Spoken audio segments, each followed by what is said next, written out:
Hello students, this is Priyanka and welcome to the channel. Please don't forget to like or subscribe the channel. Today I am going to proceed towards the difference between metals and non-metals.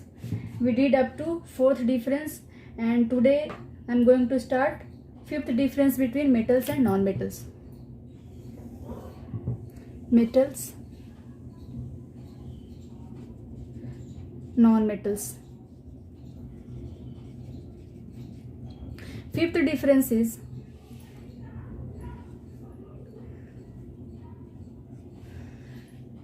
Melting point and boiling point. क्या होता है metals के case में? तो metals का melting point और boiling point क्या होता है? जनरली हाई होता है.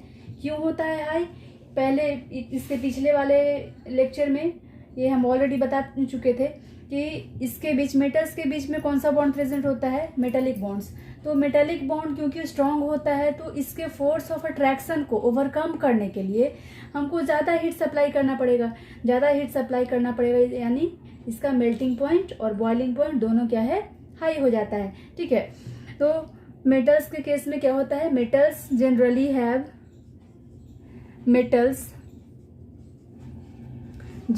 Have high melting point and boiling point. Metals का मेल्टिंग पॉइंट और बॉइलिंग पॉइंट हाई हो जाता है ड्यू टू प्रेजेंस ऑफ कौन सा bond? Metallic bonds. Due to presence of metallic bonds. वही कुछ एक्सेप्शन है. सारे के सारे मेटल्स ऐसे जनरली मेटल्स का क्या होता है? मेल्टिंग पॉइंट और बॉइलिंग पॉइंट क्या होता है? दोनों हाई होता है. लेकिन कुछ एक्सेप्शन है जैसे मरकरी. एक्सेप्शन देखोगे यहाँ पे मैं जो एक्सेप्शन लिखती हूँ तो EXPN. ठीक है. और एग्जाम्पल जो मैं देती हूँ वो EG लिखती हूँ. ठीक है. तो एक्सेप्शन को ध्यान रखना कि मैं एक्सेप्शन ऐसे लिख रही हूँ.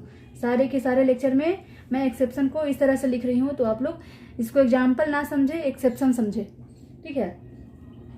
एक्सेप्शन क्या हो जाएगा? HG mercury. ठीक है.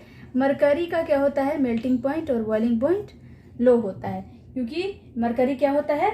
लिक्विड होता है. तो लिक्विड का ये मेल्टिंग पॉइंट और बॉइलिंग पॉइंट क्या होगा? कम हो जाएगा. ठीक है. वही जब हम बात करेंगे नॉन मेटल्स का तो they have low melting point, melting point and boiling point due to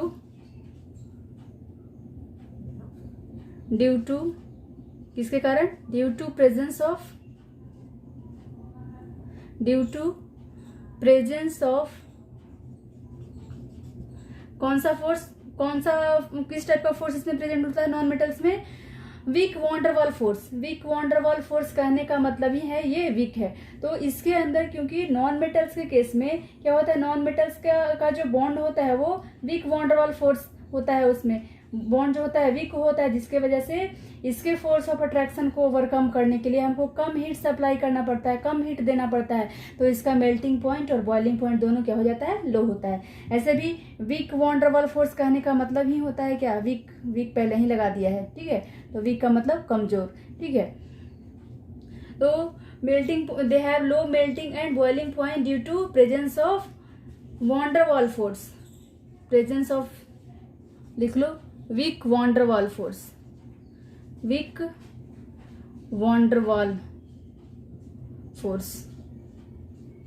exception है इसमें भी. एक्सेप्शन में क्या है? सिलिकॉन आ जाएगा, कार्बन, बोरॉन, ये सब का क्या होता है? मेल्टिंग और बॉइलिंग पॉइंट हाई होता है. तो एक्सेप्शन में है सिलिकॉन, कार्बन और बोरॉन और बाकी जितना भी नॉन मेटल्स है उनका मेल्टिंग और बॉइलिंग पॉइंट क्या होता है? लो होता है. लेकिन इनका ज़्यादा होता है. ठीक है. अब जो हम अगला डिफरेंस की बात करेंगे वो है density. Sixth difference is density. Density क्या होता है? ऐसे तो डेंसिटी आप पढ़े हैं, मास पर यूनिट वॉल्यूम. फिजिक्स में आप पढ़े होंगे. डेफिनेशन तो जूनियर क्लास से ही याद होगा आप लोग को. डेंसिटी इक्वल्स मास पर यूनिट वॉल्यूम यानी कि पर यूनिट वॉल्यूम में जितना मास होगा उसी को उसका क्या बोल देंगे? डेंसिटी बोल देंगे. लेकिन यहाँ पे मेटल्स का डेंसिटी क्या होता है? ऐसे भी इसके बीच में क्या है? स्ट्रॉन्ग ये मेटेलिक बॉन्ड्स प्रेजेंट है तो इसका ये ज़्यादा डेंस है. ठीक है। तो ज़्यादा डेंस होने की वजह से इसका डेंसिटी हाई हो जाता है। मेटल्स हैव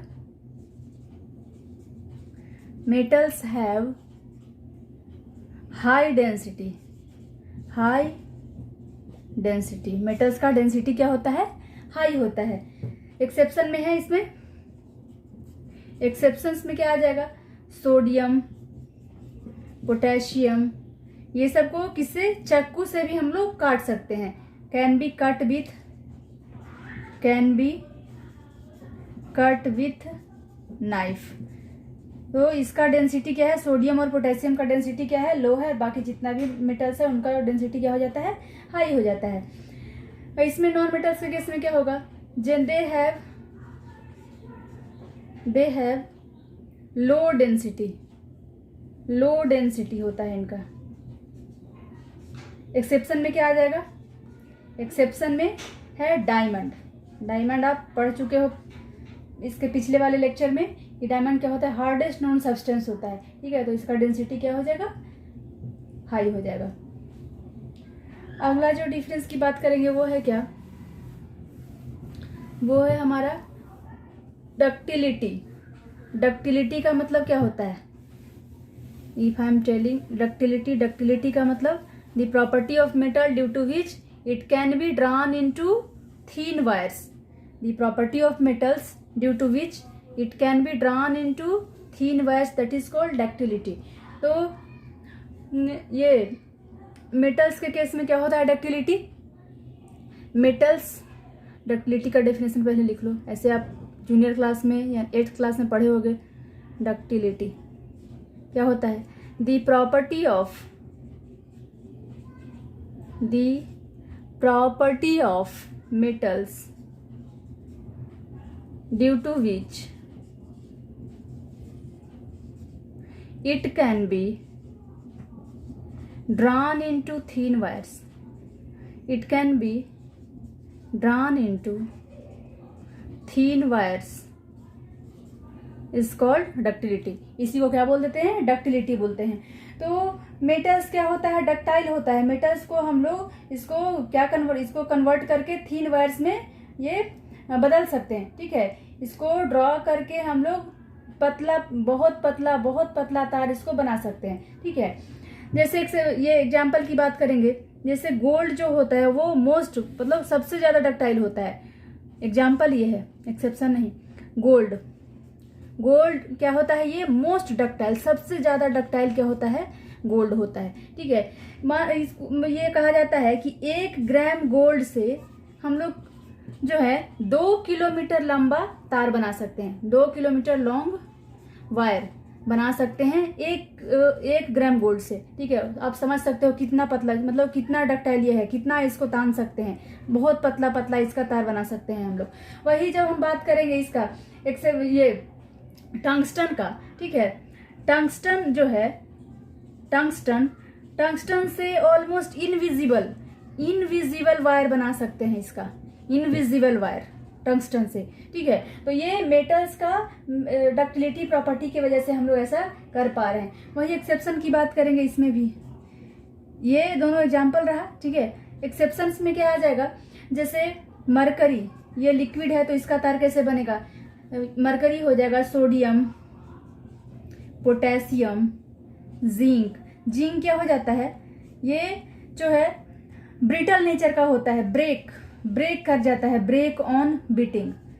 जब इसको हीट करते हैं, ठीक है, इस पे जब प्रहार करते हैं तो ये टूट जाता है। तो एक्सेप्शंस में क्या आ जाएगा, मरकरी जो कि ये ऑलरेडी लिक्विड स्टेट में है, और सोडियम, पोटेशियम ये सॉफ्ट है, और क्या है जिंक क्या हो जाता है, ब्रेक कर जाता है जब उस पर वॉर करेंगे हम तो, ठीक है। तो ये इसका एक्सेप्शन हो जाएगा।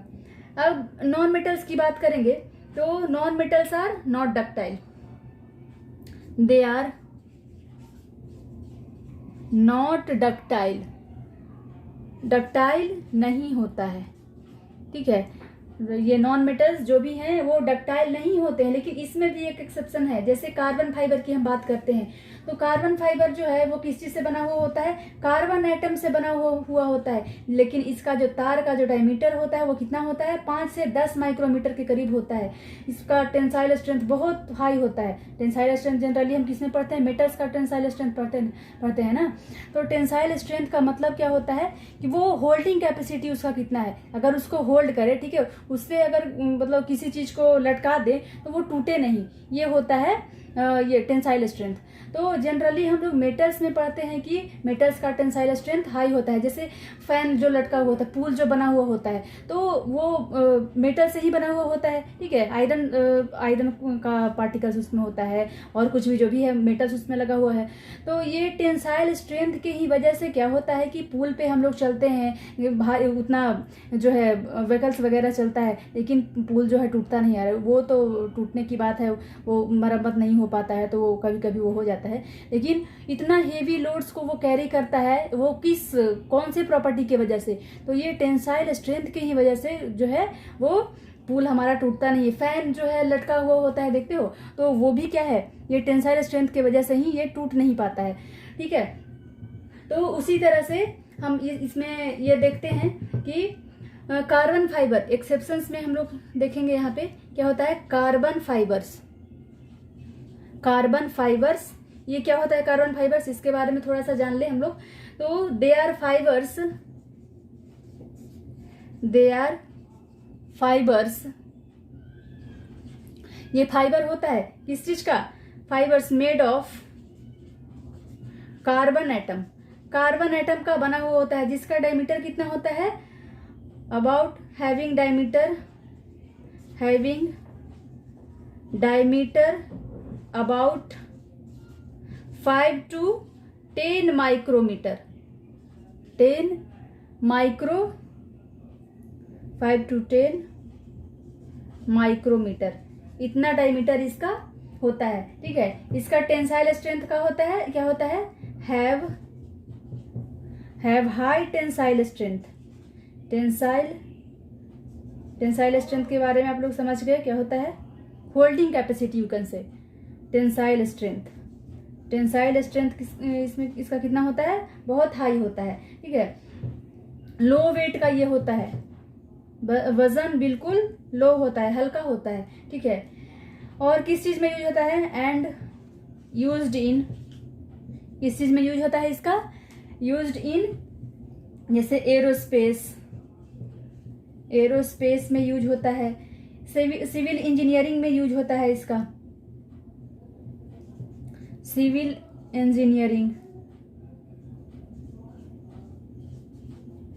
इंजीनियरिंग में इसका यूज होता है, ठीक है। तो ये सब है, ये जो है एक्सेप्शंस में है कार्बन फाइबर्स, ठीक है। कार्बन फाइबर्स क्या है, कार्बन फाइबर्स को और क्या बोलते हैं हम लोग, इसको और एक नाम से जानते हैं, जिसको कि ये गैस कार्बन ही बोलते हैं, इसको गैस कार्बन। अगला जो डिफरेंस की बात करेंगे वो क्या है, वो है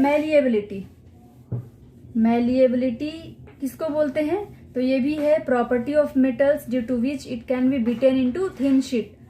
इसको पीट कर हम लोग पतला छदरा बना सकते हैं, शीट बनाते हैं, इसी को क्या बोलते हैं, मैलिएबिलिटी बोलते हैं।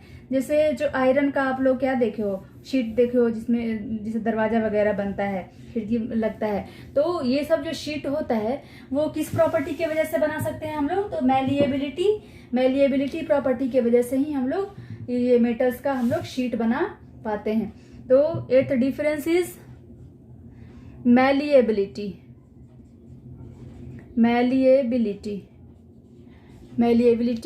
ये क्या है, the property of metals,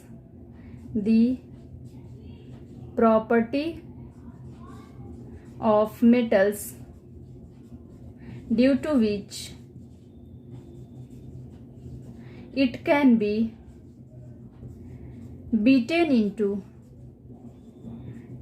beaten into thin sheet। इसको पीट कर पतला चदरा बनाएंगे, शीट बनाएंगे, इसी को क्या बोलते हैं, मैलिएबिलिटी बोलते हैं, ठीक है। अब जो है जैसे इसका एग्जाम्पल की हम बात करेंगे तो एल्यूमिनियम फॉयल, जिसमें आप लोग ये चपाती वगैरह रैप करते हो उसको, ठीक है, एल्यूमिनियम फॉयल हो गया। Gold foil, sorry gold foil, ये सब क्या है, एग्जाम्पल है। वही एक्सेप्शंस की बात करेंगे। एक्सेप्शंस में क्या आ जाएगा, जैसे सोडियम, पोटेशियम, मरकरी। मरकरी ऐसे भी क्या जानते हो आप लोग, लिक्विड है, और ये भी क्या होता है, ये भी नॉन मेलिएबल होता है, ठीक है। वही जिंक की बात करेंगे तो जिंक भी होता है। जिंक क्या हो जाता है, अगर इसको बीट करते हैं, ये ब्रिटल नेचर का होता है ऑन हीटिंग। ये पहले वाले ये डिफरेंस नहीं बताए हैं क्या होता है ये ऑन, ये ब्रेक कर जाता है, टूट जाता है, ठीक है, ऑन हीटिंग। अगला जो है वो नॉन मेटल्स की बात करेंगे तो they are non malleable. Non metals they are generally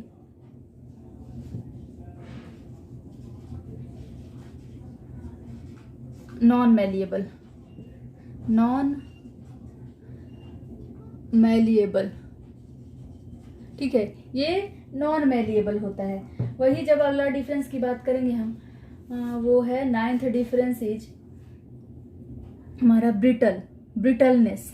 brittleness की बात करेंगे तो क्या होता है ब्रिटलनेस। ब्रिटलनेस का मतलब होता है कि जब इस पे हम फोर्स लगाए तो क्या हो जाएगा, ये टूट जाएगा।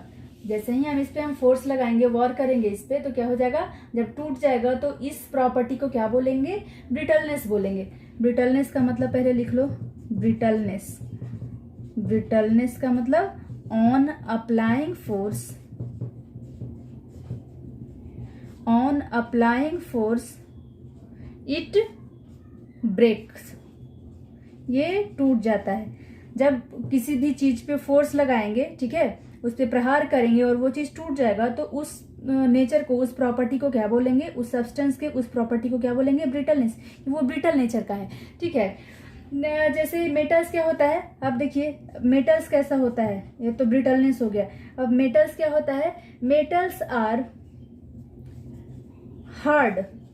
हार्ड क्यों होता है, due to presence of metallic bonds. Metals are hard but not brittle, but not brittle, ये ब्रिटल नहीं होता है। मेटल हार्ड तो होता है लेकिन ब्रिटल नहीं होता है। एक्सेप्शन में पहले ही पढ़ो क्या, जिंक, ये किस नेचर का होता है, ब्रिटल होता है, ठीक है।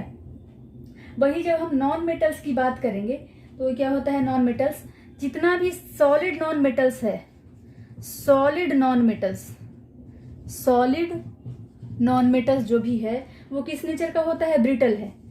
सॉलिड नॉन मेटल्स ब्रिटल है, और जितना भी गैसियस और एक है क्या, liquid, sorry liquid non metal, that is bromine, तो वो क्या हो जाएगा, एक्सेप्शंस में आ जाएगा, वो ब्रिटल नहीं होता है।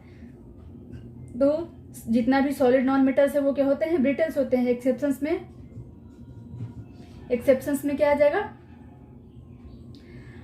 गैसेज, गैसेज और लिक्विड, ठीक है। लिक्विड तो एक ही है, जितना भी गैसेज है वो, और लिक्विड, लिक्विड जो नॉन मेटल्स है और जो गैसेस नॉन मेटल है, ये क्या हो जाएगा, ब्रिटल नहीं है। और बाकी जितना भी है एग्जाम्पल में लिख लो। एग्जाम्पल में क्या हो जाएगा, जैसे ग्रेफाइट, ग्रेफाइट ये क्या है, एग्जाम्पल है इसका, लेकिन एक्सेप्शंस क्या है, जितना भी गैसियस नॉन मेटल्स है और फिर लिक्विड नॉन मेटल्स है, ये क्या हो जाएगा, ये ब्रिटल नेचर का होगा। अब जो है अगला कंडक्टिविटी की बात करेंगे। कंडक्टिविटी का मतलब जब उसमें फ्री इलेक्ट्रॉन्स प्रेजेंट होगा, ठीक है, जब फ्री इलेक्ट्रॉन्स प्रेजेंट होगा तो क्या करेगा, वो इलेक्ट्रिसिटी को कंडक्ट करेगा। फ्री इलेक्ट्रॉन्स प्रेजेंट नहीं होगा, इलेक्ट्रिसिटी को कंडक्ट नहीं करेगा, ठीक है। तो मेटल्स क्या होता है, good conductors of heat and electricity होता है, ठीक है। Metals are good conductors of heat and electricity. 10th difference is metals are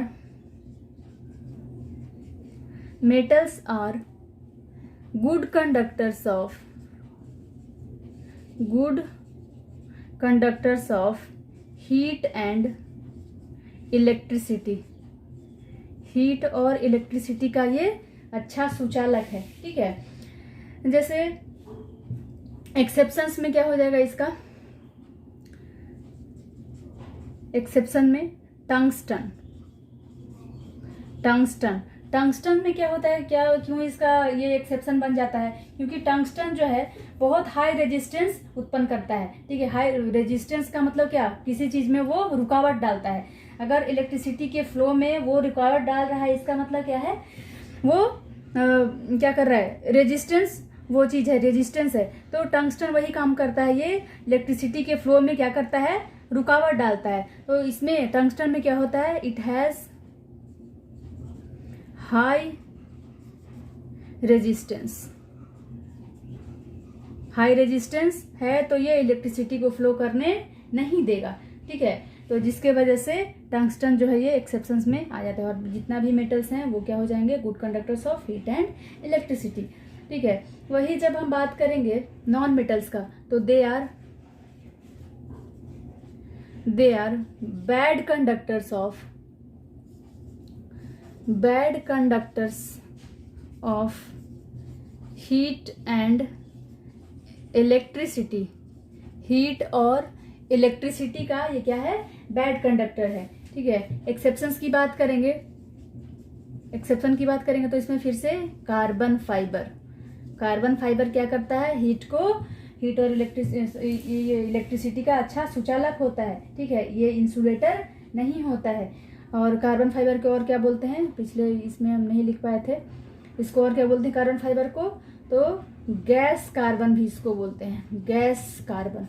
ठीक है, वही जब हम एग्जाम्पल की बात करेंगे इसमें, तो क्या है एग्जाम्पल में, ग्रेफाइट क्या होता है, ये good conductor of heat and electricity है।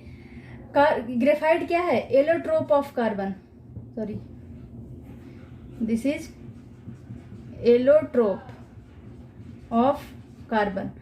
लेकिन इसका जब स्ट्रक्चर आप 10th क्लास में पढ़ोगे, तो कार्बन का जो चारों वैलेंसी है उसमें से 3 ही वो फुलफिल होता है, एक वैलेंसी इसका क्या रह जाता है, फ्री रह जाता है, जिसके वजह से एक इलेक्ट्रॉन फ्री रहता है। और ये इलेक्ट्रॉन जो फ्री रहता है, ये फ्री की वजह से, यानी कि अब चार्ज का यही मूवमेंट कराता है। ठीक है, जब भी इलेक्ट्रॉन फ्री है तो क्या करेगा, ये मूव करेगा तो इलेक्ट्रिसिटी ये फ्लो होना स्टार्ट कर देगा। तो इसके वजह से क्या है, ग्रेफाइट है क्या, गुड कंडक्टर ऑफ इलेक्ट्रिसिटी। और वही एक और जो है डायमंड, ये भी क्या है, this is also allotrope of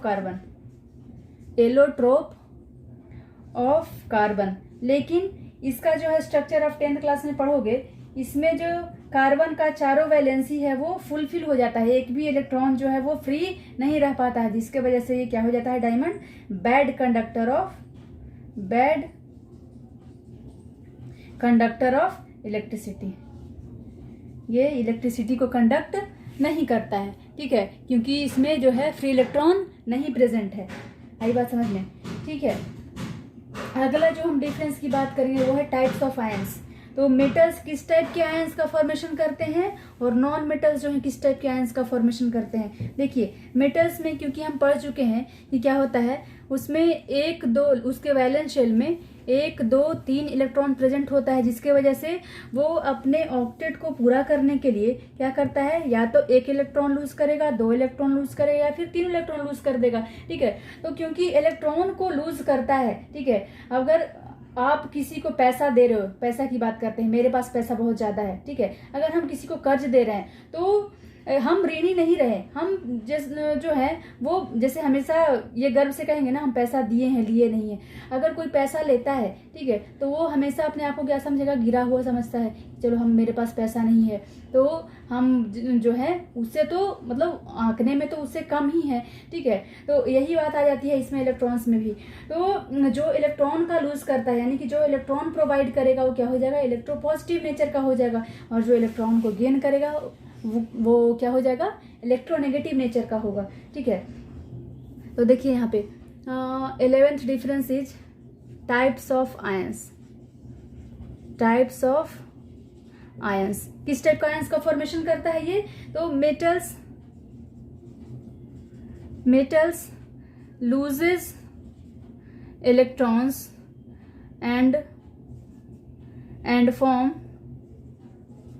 and form electropositive electropositive ions called, electropositive ions को क्या बोलते हैं हम लोग, कॉल्ड कटायंस।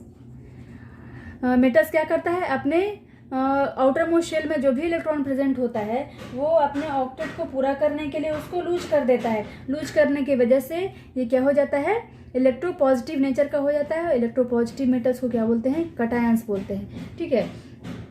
वही नॉन मेटल्स के केस में क्या होता है, जैसे इसका एग्जांपल पहले ले लेते हैं, सोडियम। सोडियम का एटॉमिक नंबर 11, इलेक्ट्रॉनिक कॉन्फ़िगरेशन 281। ये एक इलेक्ट्रॉन को यहाँ से लूज कर देगा। लूज करने की वजह से एक इलेक्ट्रॉन को लूज करेगा तो इस पे 1 यूनिट पॉजिटिव चार्ज। मैग्नीशियम की बात करेंगे तो इसका ये एटॉमिक नंबर कितना होता है, 12 होता है, 282। इस पे ये क्या कर रहा है, 2 इलेक्ट्रॉन का लूज कर रहा है तो इसके ऊपर क्या आ जाएगा, 2 यूनिट पॉजिटिव चार्ज। एल्यूमिनियम की बात करेंगे तो ये क्या करता है, 283। इसमें 3 इलेक्ट्रॉन को लूज कर रहा है तो इस पे 3 यूनिट पॉजिटिव चार्ज आएगा। अब देखिए ये पॉजिटिव चार्ज क्यों आ रहा है, देखिए यहाँ से, जैसे सोडियम की हम बात किए तो सोडियम का एटॉमिक नंबर क्योंकि कितना होता है, 11 होता है। 11 होने का मतलब इसमें 11 इलेक्ट्रॉन है और 11 क्या है, प्रोटॉन है, ठीक है। इलेक्ट्रॉन किस पे चार्ज कौन सा होता है, नेगेटिव चार्ज। इलेक्ट्रॉन पे कौन सा चार्ज होता है, नेगेटिव चार्ज, और प्रोटॉन पे कैसा चार्ज होता है, पॉजिटिव चार्ज। अब देखिए यहाँ पे, अब क्योंकि इलेक्ट्रॉन को लूज कर रहा है, ठीक है, प्रोटॉन कभी भी लूज नहीं होता है। आप ये और अगला जो अगला जो टॉपिक होगा, अगला जो चैप्टर होगा उसमें हम बात करेंगे इसका, कि प्रोटॉन्स जो होता है वो न्यूक्लियस के अंदर होता है तो प्रोटॉन कभी भी लूज नहीं कर पाता है कोई भी मेटल्स, ठीक है, कोई भी एलिमेंट। हमेशा क्या होता है, इलेक्ट्रॉन ही लूज करता है, ठीक है, इलेक्ट्रॉन ही हटता है या फिर ये होता है, ये हमेशा कांस्टेंट रहता है प्रोटॉन्स, ठीक है। तो क्योंकि इसमें से जो नेगेटिव चार्ज है, नेगेटिव जो पार्ट है वो कम हो रहा है तो एक यूनिट नेगेटिव पार्ट कम होगा तो 1 यूनिट, क्योंकि दोनों बराबर है, 11 इलेक्ट्रॉन है, 11 प्रोटॉन है।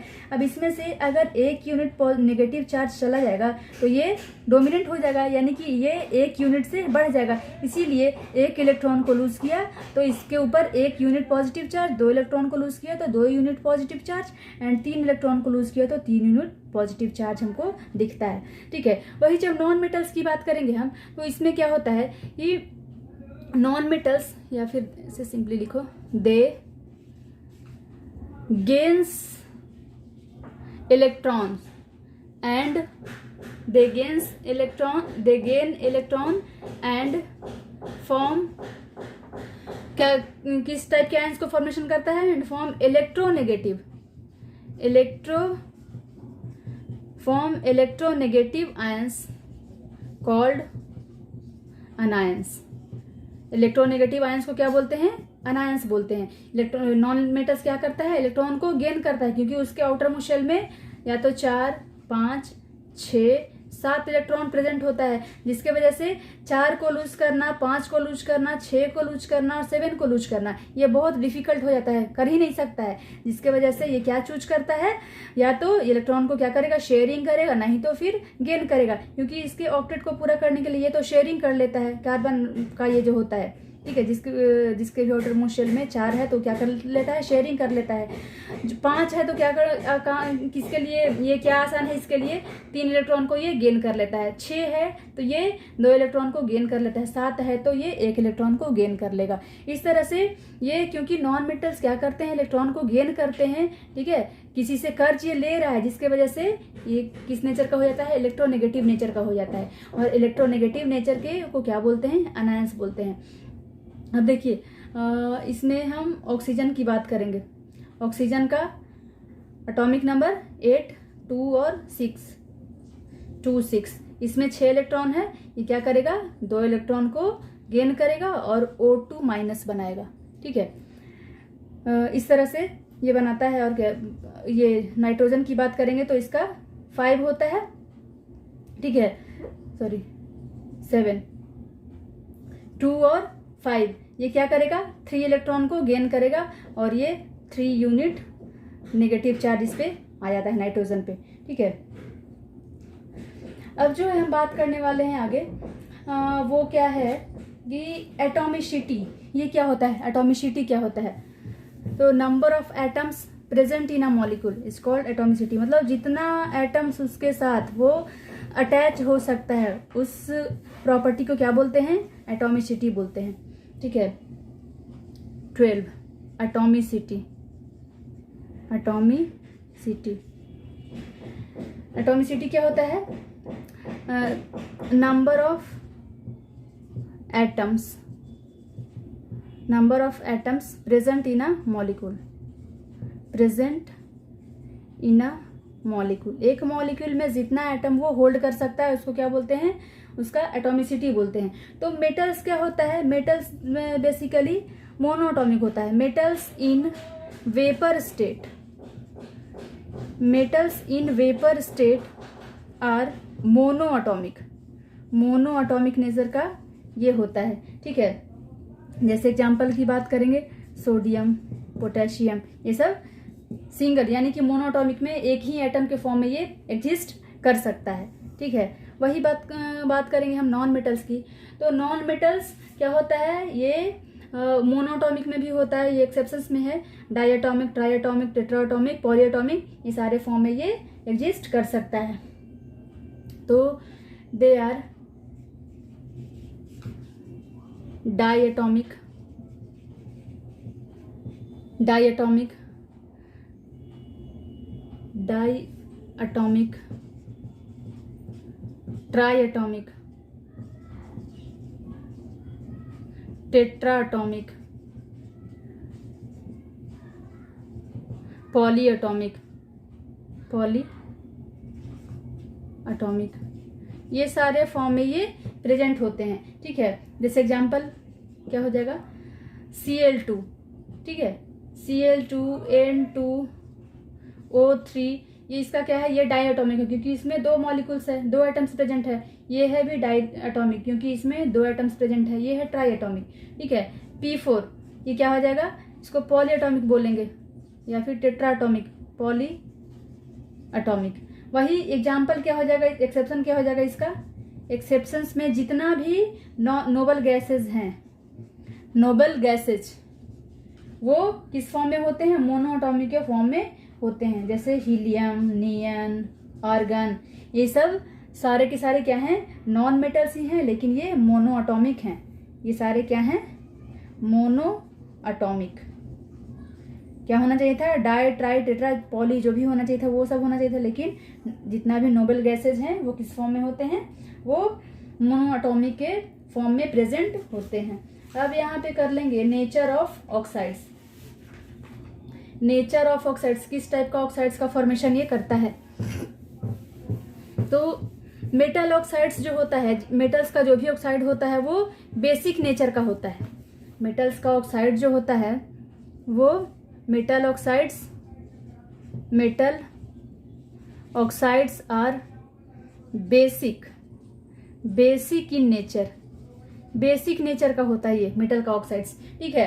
तो जैसे इसका एग्जांपल ले लेंगे, MgO मैग्नीशियम का ऑक्साइड, सोडियम का ऑक्साइड, ये सब क्या है, सारे के सारे क्या हैं, बेसिक हैं। लेकिन इसमें भी एक्सेप्शन है, एक्सेप्शंस जैसे एसिडिक ऑक्साइड। एसिडिक ऑक्साइड कौन है, एसिडिक ऑक्साइड तो CrO3 और Mn2O3, ये क्या है, एसिडिक ऑक्साइड है।